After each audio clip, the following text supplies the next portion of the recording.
বর্তমানে ক্লাস 8 এর 123 পেজের ক্লাস 8 এর গণিত বইয়ের 123 পেজের যে 16 নম্বর অঙ্কটা তালিকা পদ্ধতিতে প্রকাশ, সেই অঙ্কগুলো আমরা করব।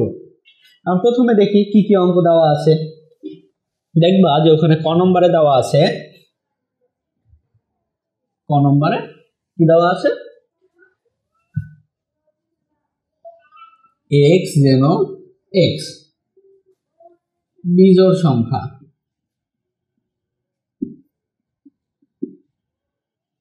বিজোড় সংখ্যা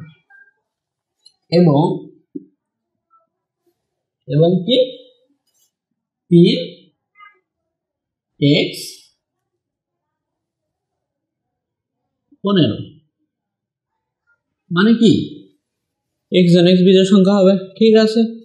এবং x টা কি হবে, 3 এর থেকে কি হবে, এই চিহ্ন দেখো এদিক বড়, তো 3 এর থেকে বড় হবে আর 15 থেকে ছোট হবে। আমরা বুঝে গেলাম প্রশ্ন আমার কি বলছে, এরকম তালিকা করতে হবে। প্রশ্ন ধরন বুঝে গেছি, প্রশ্ন কি বলছে তাও বুঝে গেছি। কি বুঝলাম, যে বিজোড় সংখ্যা হবে। তাহলে বিজোড় সংখ্যা কি, কি ভাই বিজোড় সংখ্যা কি, বিজোড় সংখ্যা আমরা সবাই জানি। বিজোড় কি কি, কি কি জানি আমরা, 1 বিজোড় সংখ্যা, তারপরে 1 3 5 7 9 11 13 15 17, এভাবে আরো কিছু হতে পারে। আমরা জানলাম তাহলে বিজোড় সংখ্যা কি কি, 1 3 5 7 9 11 13 15 17। আচ্ছা ক্লিয়ার। এবার আসো যে এখানে আমাকে একটা কন্ডিশন দিয়েছে, কি হবে, x কি হবে, 3 এর থেকে বড় হতে হবে। তাহলে 3 এর থেকে বড় কি, এই দেখো 5 হলো 3 এর থেকে বড় না। আচ্ছা 15 থেকে কি হবে, ছোট হবে। 15 থেকে ছোট কি 13। তাহলে আমার এই সেটটা দেখো পেয়ে গেছি। তাহলে আমরা ক নম্বরে যেটা বলেছে, তাহলে কি হবে, একটা ধরে নিলাম। তাহলে a সমান সমান কি হবে, দেখো এই যে তালিকা পদ্ধতি প্রকাশ করলে কি হবে, 5 হবে, 7 হবে, 9 হবে, 11 হবে, 13 হবে। ক্লিয়ার, হ্যাঁ অবশ্যই ক্লিয়ার। আচ্ছা এবার আমরা যাই আর একটা অঙ্কে। দেখো খ নম্বরে কি বলছে যে x এমন একটি x হবে যেটা কি হবে, 48 এর মৌলিক গুণনীয়ক সমূহ। মনে রাখতে হবে 48 এর মৌলিক গুণনীয়ক সমূহ, মৌলিক যৌগিক না। তাহলে 48 এর গুণনীয়ক সমূহ আগে আমরা বের করব। গুণনীয়ক মানে কি, 48 কে আমরা কি কি দ্বারা ভাগ করতে পারি এবং সে ভাগফলটা অবশ্যই নিঃশেষে বিভাজ্য হতে হবে।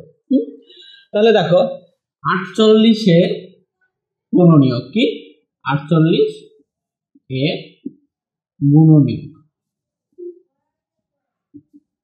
আচ্ছা 48 এর গুণনীয়ক কি কি, 48 কে আমরা 1 দ্বারা ভাগ করতে পারি, হ্যাঁ পারি।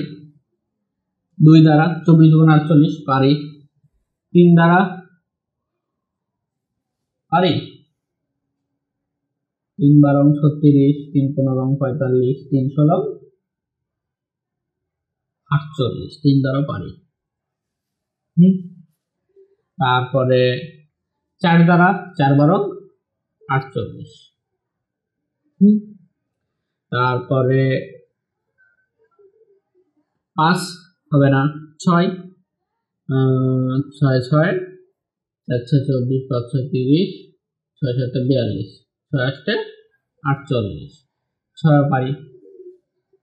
7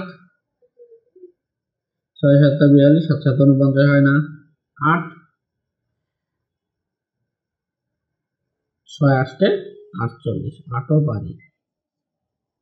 9 10 11 12 12 পারি।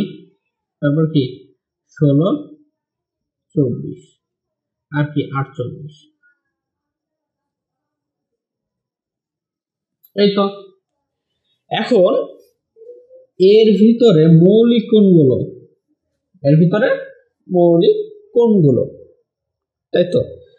আচ্ছা তাহলে আমরা মৌলিক, দেখো এই যে এক এক হলো মৌলিক না, শুধু 2 3 এই দুইটা কি মৌলিক, আর কি মৌলিক আছে না, এটা কি মৌলিক। তাহলে আমরা লিখতে পারি যে a ইকুয়াল 2 আর কি 3, কারণ এই দুইটা কি মৌলিক সংখ্যা।